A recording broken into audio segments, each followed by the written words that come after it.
At a press conference just before Christmas, when President Trump was announcing his plan to commission a new Golden Fleet of advanced Navy vessels, he used the word aesthetic in a way that may have sounded jarring to some speakers.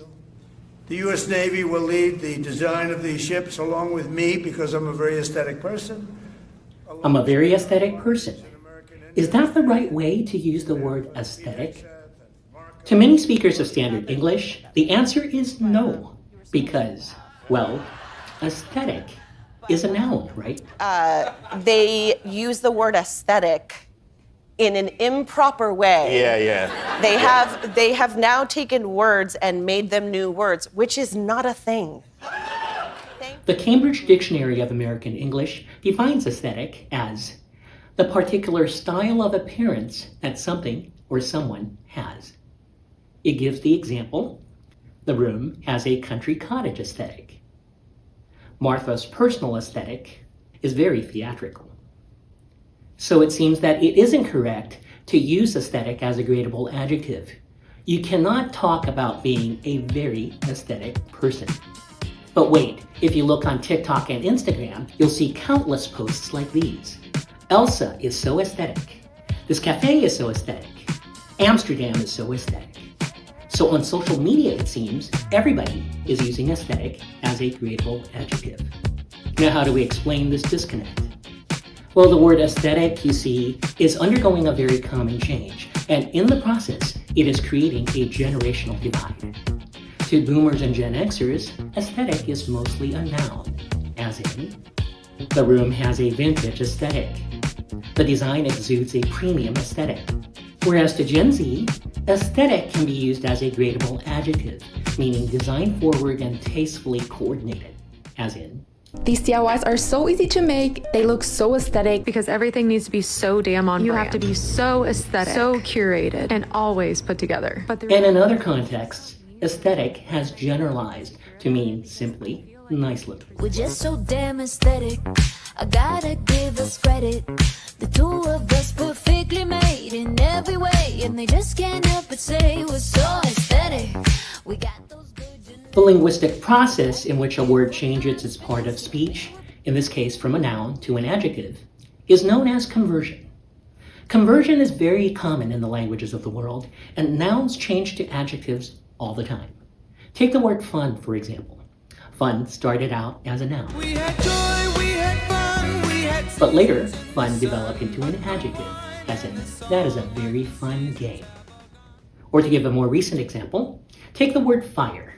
Fire started out as a noun. But in Gen Alpha slang, you can also say, this meme is so fire. Okay, fire here is clearly an adjective. Adjectives can change into nouns too. Bad is an adjective. I'm bad. But when you say my bad, the bad here is clearly a noun. And nouns often change into verbs. For example, friend is a noun. But when you friend somebody or unfriend somebody on Facebook, friend becomes a verb. Or to give another example, ghost. When you see a ghost, that ghost is a noun. But when somebody ghosts you after a date, the ghost there is a verb. And verbs can change into adjectives. An embarrassing video may cause you to cringe. Okay, the cringe there is a verb. But when you comment on the video and say, that's so cringe, the cringe there is an adjective.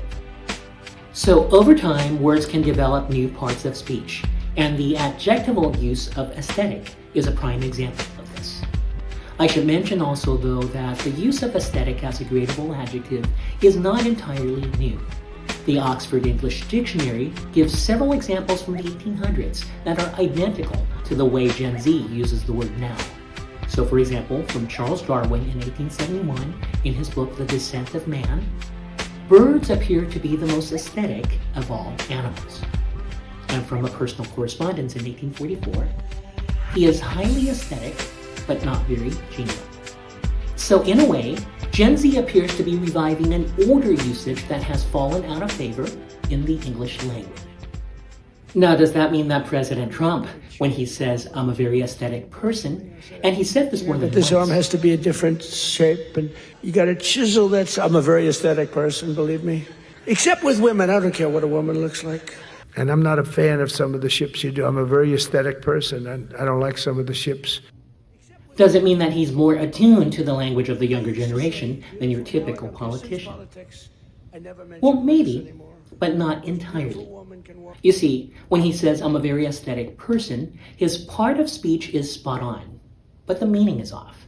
Because in Gen Z usage, an aesthetic person means a good-looking person or a person who is well-dressed. Whereas when Trump says, I'm an aesthetic person, he's not talking about how good-looking he is. He's talking about how he understands what is beautiful and what is not. And that is a difference worth noting. But either way, aesthetic, as a gradable adjective, is slowly creeping back into English language usage. And if you find this video to be aesthetic or not so aesthetic, please let me know in the comment section below. Well, I hope you enjoyed that. Remember to like this video if you did, and subscribe to my channel if you haven't already. I'll see you next time.